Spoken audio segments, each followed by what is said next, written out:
There's a story that I tell people around me that exposed me quite early in life about the importance of time and how time changes everything.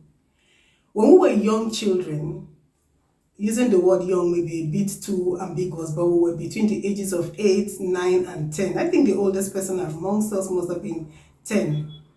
We were taking a stroll, and around where we were living, there were some waterfronts. So we went to one of the waterfronts, and then we decided to swim because we put our feet into the water and we realized the water was just maybe ankle deep. So we decided to swim. Well, not like we really knew how to swim so much, but we just decided to play in the water.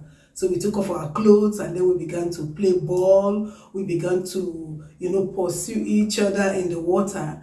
And just by the corner of where we were doing all these things was an old ship, no longer in use. So we'll run from the water, get into the ship, dive into the water, and then we're playing. Now, unknown to us, the tide was rising because time was taking its toll. Time was doing what it knew how to do to cause a change. But we were oblivious of what was happening. And so we're still playing. And so because it was turn by turn, one of my friends took a dive from the ship and entered into the river. And the rest was history because she was drowning. It was something that we were all afraid. We began to scream her name and all that. She didn't know what to do. Somebody tried to rescue her because other children joined us in the process of the swimming and the playing. A little girl wanted to rescue her, but she grabbed the neck of the girl, and so the girl just looked for a way to take off my friend's hand. And we were just there. She had gone the first time, the second time, she was about going in the third time when a passerby, an older man who saw what was happening, pulled off his shoes, went into the river, and then rescued her. And these were the lessons that I learned that day that has made me to be like somebody who talks a lot about time, is that time changes everything. I always like to share this story with us about the story of Samson. Most of us know the story of Samson, very powerful man whom the Philistines lured with Delilah. It wasn't all about him and Delilah, it's so much about that story.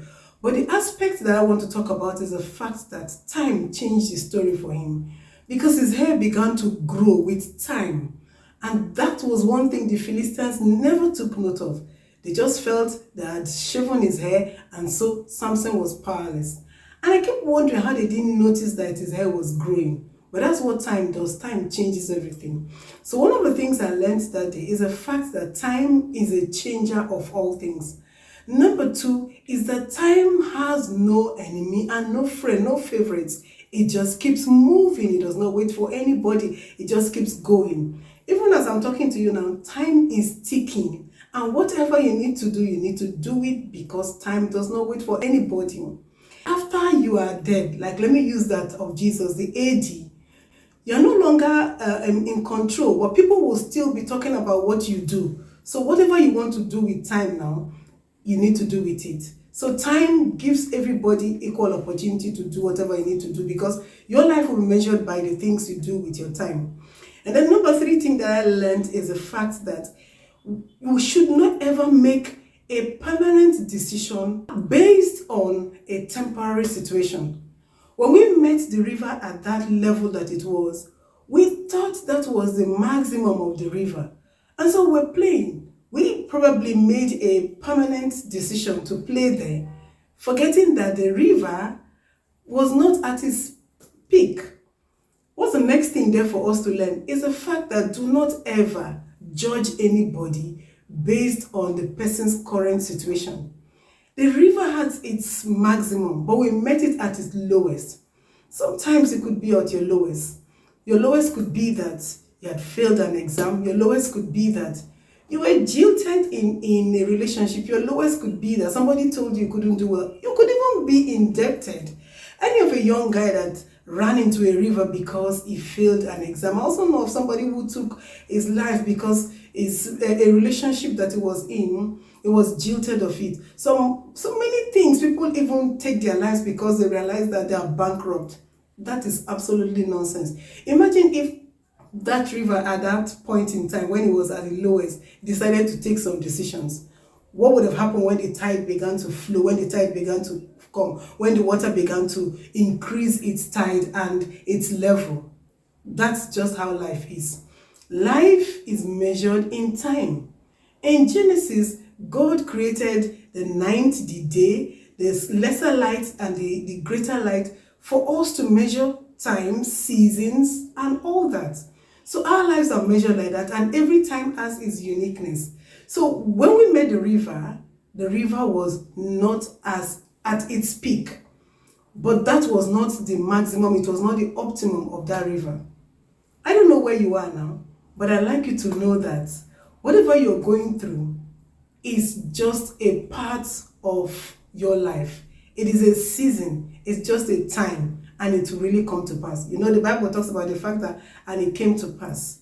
So what am I saying to you? I'm simply telling us that nothing should be judged based on the temporary situation that it is. You shouldn't take decisions based on the temporary situation that you find yourself, because everything changes with time. Just one more story and I'll be done with this. I'm sure most of us know the story of Ruth in the Bible, who lost her husband, who was a stranger, who met a mother-in-law who also lost her husband. Now, it didn't look good. It looked like a tragedy.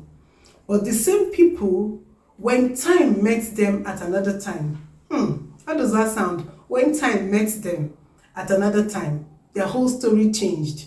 That's what happens. The tide could just be rising in your favor, and where your story was an ankle deep, it may begin to rise to the knee, begin to rise to your shoulder, and it could begin to overflow. So I would like to leave you with this.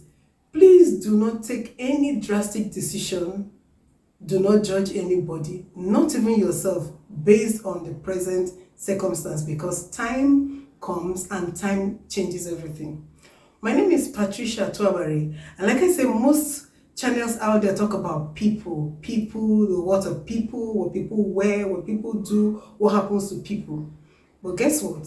You are the most important person in your life. And so I created this channel so that I will talk to you about you and bring out the best in you, so that you can be the very best version of you. This channel is aimed at making you to be the very best, because there is the best in you, and it is only when you follow the principles of life that we'll be sharing together. Until I come your way again, if you like what you see in this channel, or you like what you heard, please hit the notification button, the bell icon, and subscribe and like. And let me have your comments on what you think and what things you want me to add in my upcoming videos. But until I come your way again, I just want you to be real, and I want you not to make a permanent decision based on where you are now, because time changes everything and never can tell. Time may just be in your favor. Until I come your way again, bye bye and stay blessed.